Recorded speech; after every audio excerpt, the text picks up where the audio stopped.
West Australia, but in the suburbs, a half-naked teenager covered in bruises and restraint marks is running for her life along the sidewalk of Morehouse Street.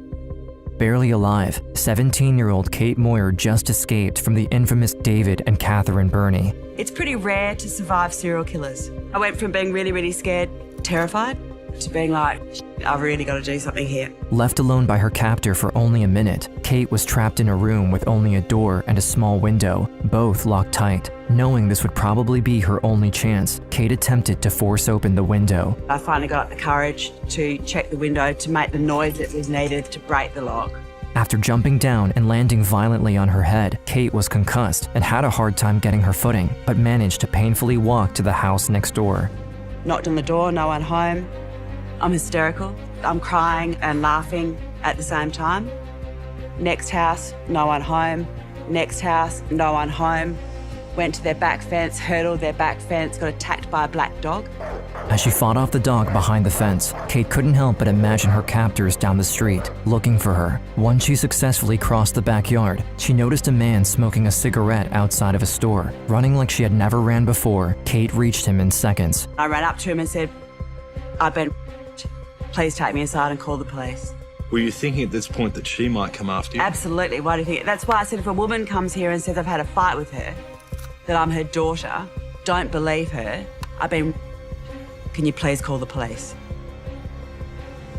At the local police station, Constable Laura Hancock was eager to begin her first week as a police officer, but was taken aback when her sergeant informed her that she would be responsible for taking the statement of a roughed-up teenager they picked up on the street.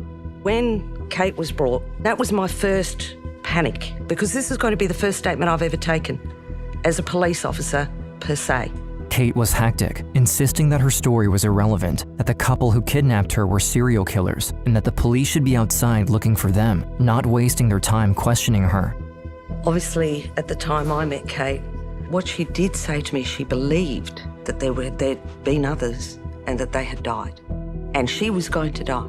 Had she not escaped, she was going to die, and she was very emphatic with that. After she calmed down, Kate's tone completely changed, now talking in an almost stoic way. She tried to explain her ordeal the best she could, but some of the details didn't add up. How did they kidnap her? Why didn't they kill her? Why was she left alone? As questions started to pile up, Hancock finally understood why her sergeant asked her, a complete rookie, to interview Kate. Her superior thought she was lying and didn't want to waste time dealing with her. When she came back to him with Kate's statement, his following order confirmed her doubts. I'll never forget those words. That was verbatim. I have lived those words for 30 years. I was told that it was a bizarre story and to stitch her up for a false report. Hancock was tasked to charge Kate, but couldn't help but listen to her gut. She noticed how she was solely focused on the risk her captors were to others. It was never about her, but about them, the killers, and the long list of victims that came before her. The focus was, this is who they are, go get them. Listen to me, here's my story, this is why, this is how, and this is who. Go get them. In downtown Perth, 30 days before Kate's escape, Detective Paul Ferguson received a file at his desk. Perth University student Mary Nielsen has gone missing. A few days later, another, much younger missing girl was added to his stack of cases. Sue Candy, child, absolute child. It's terrible. It really is terrible. In the middle of his investigation, Ferguson was informed that, even though none of the girls had been physically located, he needed to stop investigating them. Apparently, both either called or sent letters to their parents telling them they had run away. Before he could express his doubts, a third missing person was added to his pile. Noeline Patterson was doomed to begin with. A married couple pull up and say, listen, jump in the car, we'll slip you up to the service station. She never got out of the car. Overwhelmed with what started to look like a kidnapping spree, Detective Ferguson didn't even have a week to steer back the investigation when a fourth woman went missing, 21-year-old Denise Brown. She'd been at a friend's place in Kurbala. She'd left there, she was heading off home, and she hadn't arrived home. I was relatively certain that this was out of character for Denise Brown and that she was subject of foul play. Ferguson then contacted Denise's mother and was surprised to learn that, again, the victim called a relative after their own disappearance. The mother said that was out of character. If she was going to be staying at a friend's place, she would have run her. She was very, very concerned. The fact that Denise had rung the girlfriend at Kubel up and said that she was staying over at a friend's place. Now convinced that a pattern of behavior was emerging amongst the victims, the detective sent Superintendent Vince Kadich to interview an eyewitness located close to where Denise Brown was last seen. We showed a photo to a lady across the road from where this victim number 4 had been sighted. She identified her as having been there catching a bus at the Fremantle. Fremantle, a port town located close to Perth, was usually a calm area with a relatively small police force. But now that he knew this was the final destination of Denise Brown, Ferguson informed them that he would pay them a visit later that day. It wasn't long before the station sergeant called him back. I got a call over the radio from Chris Cassidy, who was another sergeant down at Fremantle at the time, to say that they were speaking to a young lady and it could be connected to the Denise Brown file and that I should come and speak with her. Back at the Palmyra station, both Kate and Hancock were relieved to learn that another investigator was on his way to meet them. So far, it seemed like only Hancock believed her, but when Ferguson arrived and started to question Kate about Denise Brown, she knew she could trust him. She started by telling the name of the culprits, a couple living together in the Palmyra suburbs, Catherine and David Burney. She went on to explain why she was convinced they were the ones behind Denise's disappearance and murder. During her captivity, she witnessed Catherine acting strangely when she stumbled upon Denise Brown's missing person poster in the newspaper. And we were sitting in the lounge room together, Catherine and I, and Monday's paper was there, and there was a picture of Denise Brown's head, and Catherine started laughing, and I said, "What's funny?" And she said, "You think a big girl like that could look after herself?" And you couldn't tell from the photo that she was a big girl. So I knew for a fact that they'd killed Denise Brown. And she was laughing at She the was photo. laughing. Did you ask her at that point? Of course not. I didn't want to die. It was just noted. As Ferguson tried to piece together what happened to Denise Brown and the other girls, he asked for the whole story. 2 days ago, Kate went to a concert in downtown Perth with some of her friends in the evening. After the show, one of them picked her up and they headed toward her parents' home on the other side of the city. Halfway through the ride, Kate told them that the place was too far and that she'd rather walk the rest of the way herself. After a little while, a young couple driving a brand new car stopped by and offered her a ride. Without any cause for concern, she gladly accepted and hopped on the back seat. They drove me home, pulled up outside my house. I went to get out of the car, there was no door handle. I can't open the door, they said use the window handle. And I went for the window handle and there was no window handle. At this exact moment, David grabbed her head and slammed it in between the two front seats. Catherine then pulled out a butcher knife and pulled it to her throat. Next, they stopped the car, tied her hands together, and wrapped her inside a large blanket before driving off. I said, "Can I ask a question?" And they said, "What?" And I said, are you going to rape me or are you going to kill me? And they said, "We'll only rape you if you're good." I wasn't there first. They'd done this before. They were good at it. All I was thinking about was, well, that I was going to die, that I couldn't believe this had happened to me. Why had I been so fucking stupid? Once they arrived at their home, she was dragged inside. Catherine freed Kate from her bond and asked her to undress. David then put all her clothes into plastic bags and labeled them with her full name, age, and address. It is at this point that Ferguson started to understand that the Burneys weren't cut from the same cloth as most criminals. The purpose of that was to ensure that there was no evidence left at the house to say, well, that's what come off this victim, now let's get rid of it. After this, Kate's captor put on a movie, 1982's Rambo, with a knife sitting under her throat. The couple questioned her about her life, her family, and her boyfriend. But Kate wasn't duped. She understood they were dressing a list of people that could come looking for her after her death. Sadly, this was nothing compared to what was about to happen to her. I would have been talking to them for 2 hours before the first rape, and that was just all about mental torture. He made me dance in front of him to Romeo and Juliet. I cried when I danced. I ended up getting raped at about 12:30 at night. She sat on a chair at the end of the bed and watched. They've put 4 chains on the posts of a single bed. They chained my left ankle to the left post, my right ankle to the right post, my left hand to the left, my right to the right. Raped me again. I cry throughout this one. After the second rape, David pulled out a pair of handcuffs and attached his and Kate's ankles together.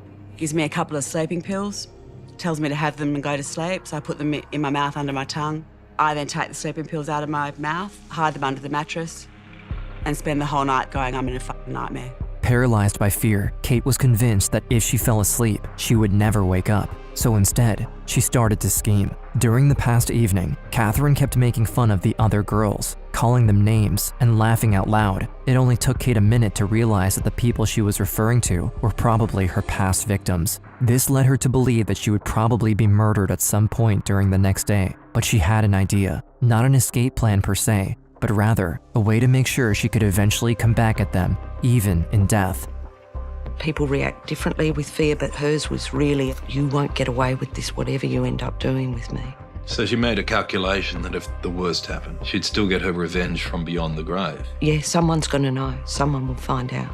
The next morning, David removed the handcuffs before leaving for work, and Catherine led Kate back into the living room. Catherine then went on with the same kind of activities she imposed on her the night before. Kate was forced to watch another Stallone movie with her, Under Threat. But this time, Kate was the one talking. She was trying to befriend Catherine enough that she would momentarily let her guard down around her. And somehow, it worked. Every time her eyes were away from her, she did take the opportunity to go on with her plan. You know you're going to die, but you don't acknowledge that to yourself. You don't live it. So how did you make the odds better for yourself? I didn't make the odds better for myself. Instead, I just left evidence everywhere so that when I died, people would work out I was one of the missing girls. I hid my lipstick in the beanbag and a packet of cigarettes threw her in the roof by standing on the back of the couch. So my parents would know I hadn't run away from home, that they were the culprits. Catherine forced Kate to call her parents and give them a fake story, in the same way she did with all her past victims. During this whole time, Catherine didn't pick up on Kate's actions, and eventually, circumstances even prompted her to lock Kate back into the bedroom without chaining her to the bed. I was very compliant, I was very nice. I managed to become friends with her enough. She told me to go to the room, shut up and not say a word, or she'd kill me. And this is where Kate's story loops back to her escape, how she forced the window lock and ran for her life from lawn to lawn until she finally found someone to call the police for her. Hancock was frustrated by her sergeant's initial reaction, but once the narrative became clear to Ferguson and Cassidy, they cross-referenced Kate's experience with the other victims. At that point, we realised everything she said. We were satisfied that everything she said was absolutely accurate, convinced it just wasn't a made-up story. Immediately, Cassidy rallied up with Hancock and left the station, followed by a fleet of officers. He took Kate with him and kept questioning her in the car. I asked her the obvious question, would you identify the house? And she said, I think so, yeah, not that far from here. She was in the back seat, so we drove her past and she looked at the house and she ducked down and burst into tears. Once at the scene, Catherine had seemingly vacated the house, so the three officers split up and started knocking on doors, looking for a witness. Ferguson was able to locate Sandy Holloway, the Bernie's neighbor from across the street. The young girl broke out of this window here in the front and ran down practically, I do believe, with sort of nothing on, ran right down and up the laneway. That was sufficient information to get a warrant to go and search the place. Without further notice, the Palmyra police smashed down the door of the house and started searching. Everything Kate had laid out was found: the lipstick under the beanbag, the pack of cigarettes in the attic, and the Rocky cassette tape still in the VCR.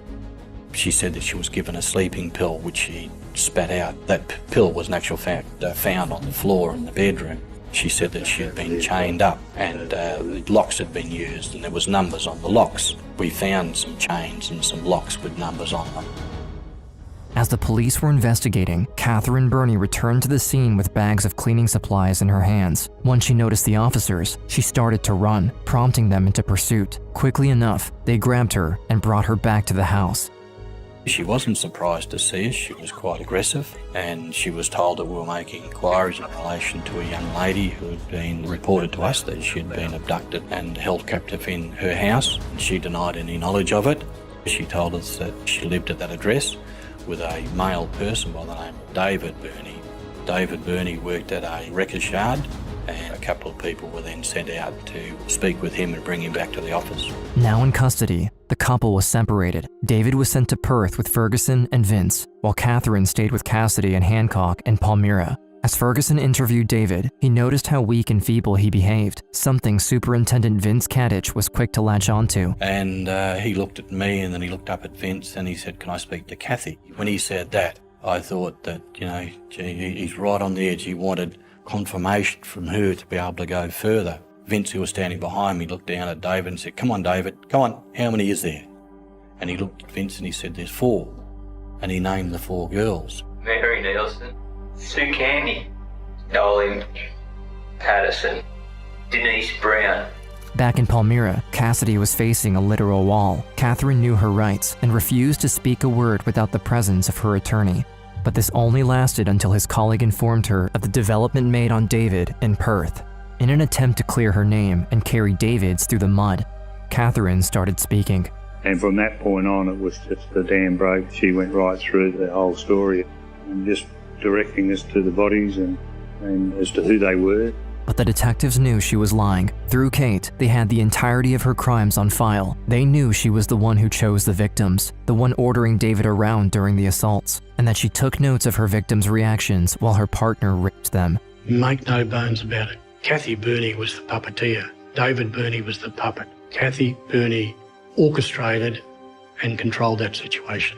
With their confessions in hand, the police now turned their eyes toward the first 4 victims. Guided by the couple, they headed to Glen Eagle, a small wooded area located between a truck stop and a family picnic spot. We turned left where he told us to turn left, and he said, "Right, stop there. There's a log over there. Behind that log is the body of Sue Candy." In the same area, David pointed the police to the bodies of Mary Nielsen and Denise Brown. When they asked about Nolan Patterson, Catherine intervened. Kathy was the first one to point to Nolan's grave. In actual fact, when she walked up to the grave, she actually spat on the grave.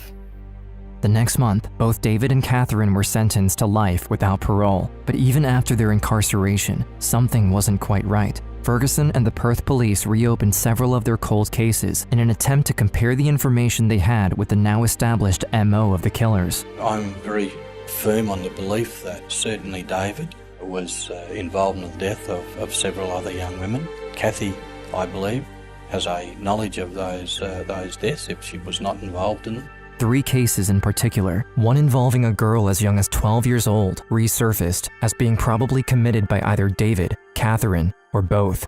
I believe there was Cheryl Renwick, Barbara Weston, Lisa Mott. You know, the one that's troubled me always is the Lisa Mott one. To me, that amount of circumstantial evidence is bothers me. In 2003, half of the police chances to discover what happened to the 3 alleged victims disappeared with David Burney. At 4 o'clock this morning, 54-year-old David Burney was found dead in his specialist protective custody cell. In 2016, Catherine became West Australia's longest-serving female inmate after 30 years behind bars, and her 4th appeal for liberation was about to take place. Inspector Paul Ferguson doesn't have an opinion. It's up to the system to deal with it the way it happens. Paul Ferguson, the man, would be horrified if that woman was ever released back into the public. The law in Western Australia states that after 20 years in jail, any and all criminals get access to a chance at parole every 3 years. So, as the sole survivor, Kate had to testify against Catherine repeatedly. This forced exposure led Kate to relive her trauma publicly many times, something she wouldn't wish for anybody. So she decided to take a stand against the system. She wrote Dead Girl Walking, an upcoming book retelling her experience, and became an advocate for victims of violent crimes. Through her tireless work, she successfully reformed Australia's parole system. In 2018, a bill was introduced by a member of parliament who credited Kate for her work. This new law made it so criminals charged with 3 or more murders in one trial could be ineligible for parole. Kathy Burney, you forfeit your right to walk out that door because those poor girls didn't deserve it. To this day, Ferguson and many others believe that, without Kate's quick thinking, bravery, and resolve, the Burneys would have murdered many more in the weeks to come. Kate Moir saved unknown young ladies' lives. In 2016, the 7 News team reunited Kate and Hancock for the first time in 20 years. What is the bond that you have? I would think the bond is that... We shared a pretty traumatic experience together, and you become pretty close. But we got there. We did. And you're safe. And you're here today. She still worries, you know that? I still do. Do you worry about her? Yes. To To the now retired police officer, Kate's journey is a shining example of how one's fate shouldn't be defined by their past experiences, and that through sheer determination, anyone can make the world a better place. It's been cathartic for me. I think good can come out of bad. And that's what this is about now.